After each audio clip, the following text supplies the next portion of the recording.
Assalamualaikum warahmatullahi wabarakatuh. Allahumma sholli ala sayyidina Muhammad wa ala alihi sayyidina Muhammad. Bertemu lagi dengan saya Said Zaki, masih tetap di channel Laut Sakti Tanpa Bertuah.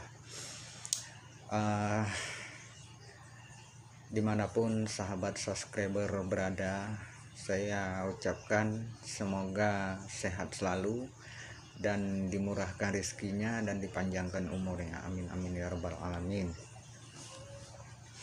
Kali ini saya akan berbagi sedikit tips tentang yaitu unsur tenaga dalam dan cara mengaplikasikannya kepada orang lain atau mengaplikasikan kepada orang penderita penyakit. Jadi langkah demi langkah nanti insya Allah akan saya ajari, dan satu demi satu ilmu yang saya kuasai insya Allah akan saya ijazahkan. Bagi para pengamal yang sudah subscriber di channel saya, yang sudah subscribe di channel ini, saya lillahi ta'ala ikhlas amalkan untuk kebaikan. Jadi baiklah, saya langsung saja ke inti pembahasannya. Sekarang kita mulai untuk mengaktifkan unsur tenaga dalam yang ada di tubuh kita masing-masing. Karena pada umumnya setiap manusia yang diciptakan Allah Subhanahu wa taala sudah diturunkan unsur-unsur tenaga dalam di dalam tubuh kita sendiri. Terkadang kita tidak tahu cara untuk mengaktifkan tenaga dalam itu. Jadi dengan video ini mudah-mudahan bermanfaat bagi teman-teman semuanya, teman-teman subscriber dimanapun Anda berada. Bagi yang ingin mengamalkan, saya persilahkan ucapkan qabiltu di bawah komen. Insya Allah secara otomatis ilmu ini akan menyambung kepada Anda. Jadi tahap awal yang ingin Anda kuasai adalah untuk mengaktifkan tenaga dalam. Jadi seperti ini teman-teman caranya. Kita tarik napas dulu, tarik napas, kemudian disimpan di dalam perut ya. Lakukan itu sebanyak 7 atau 9 kali. Setelah itu kita ambil 2 atau 1 jari boleh, kita tempelkan gini ya. Sewaktu kita menarik, tarik, kemudian waktu dilepas angkat, kemudian tarik lagi, tekan, lepaskan. Jadi itu dilakukan sebanyak 3 kali ya. Kemudian setelah selesai sebanyak 3 kali, kemudian dipindah lagi tangannya ke sebelah ini, boleh 1 atau 2 jari sebanyak 3 kali. Tapi melakukan pelatihannya dengan betul-betul ya, dengan ada keseriusan dan niat hati ingin mempelajari sebuah ilmu.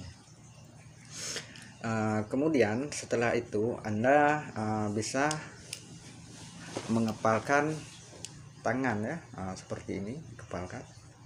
Ini kepalkan hitungannya sebanyak 7 kali. 1, 2, 3, 4, 5, 6, 7.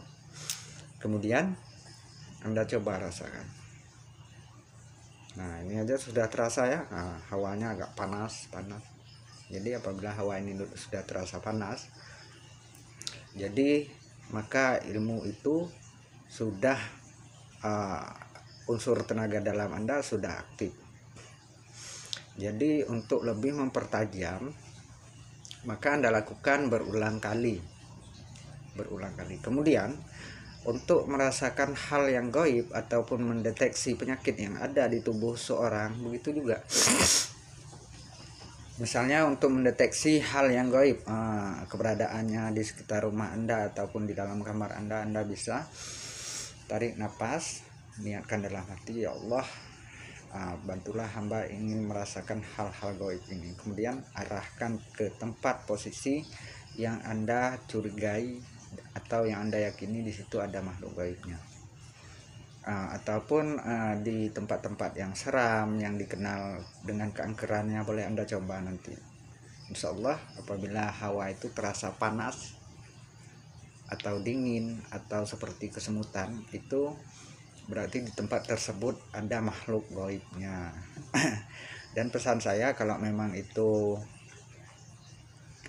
hawanya sangat panas semua di seluruh telapak tangan, bahkan sampai ke badan Anda akan merasa merinding, jadi pesan saya tinggalkan tempat itu, karena itu makhluk gaibnya bisa dikatakan energinya sangat jahat ya.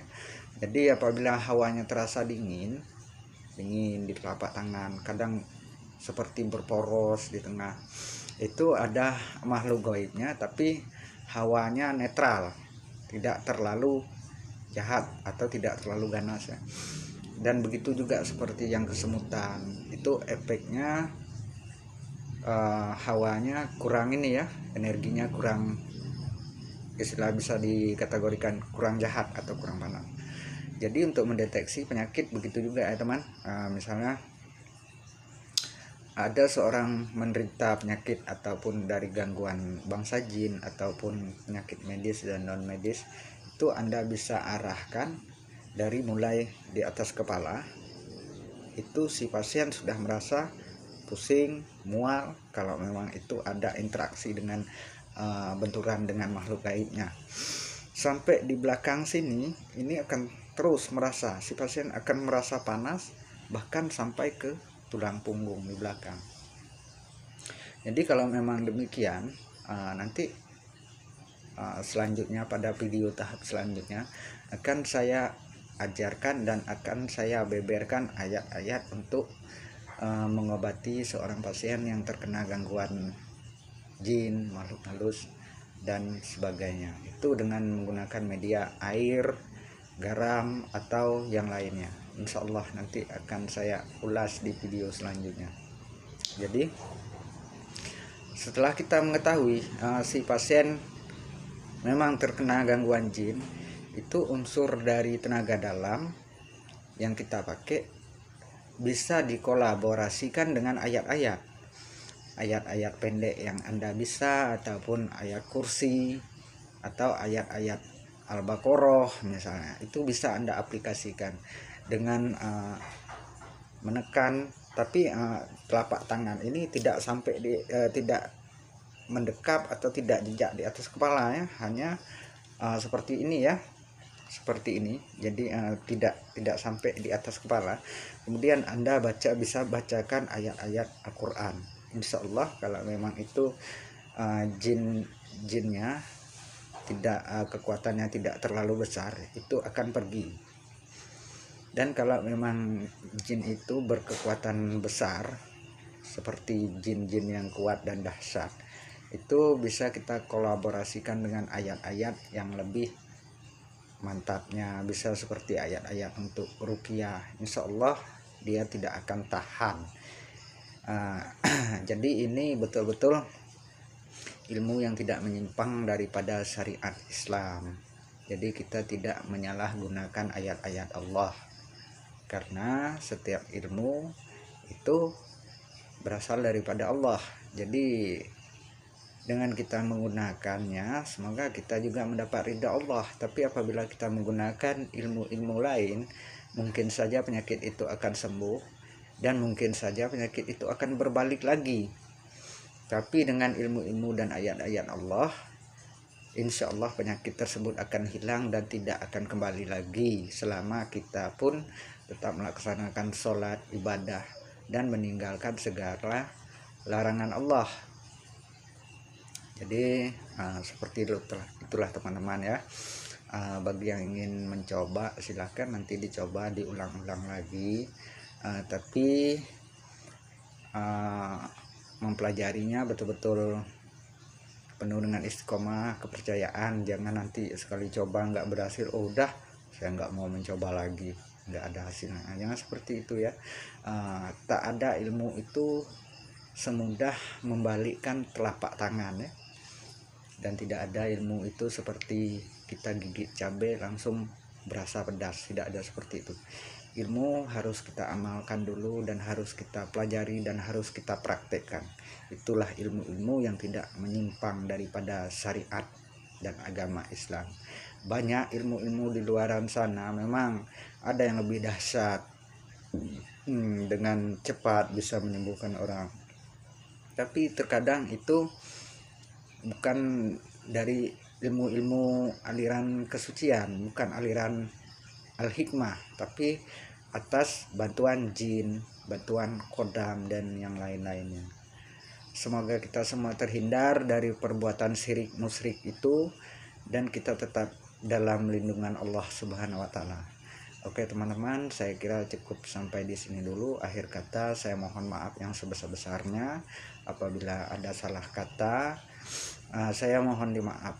Tujuan saya hanya berbagi apa yang saya rasakan supaya teman-teman bisa merasakan dan diterapkan di kehidupan keluarga ataupun orang yang membutuhkan. Insya Allah ilmu ini barokah. Salam santun dan salam rahayu dari saya. Akhir kata saya ucapkan assalamualaikum warahmatullahi wabarakatuh.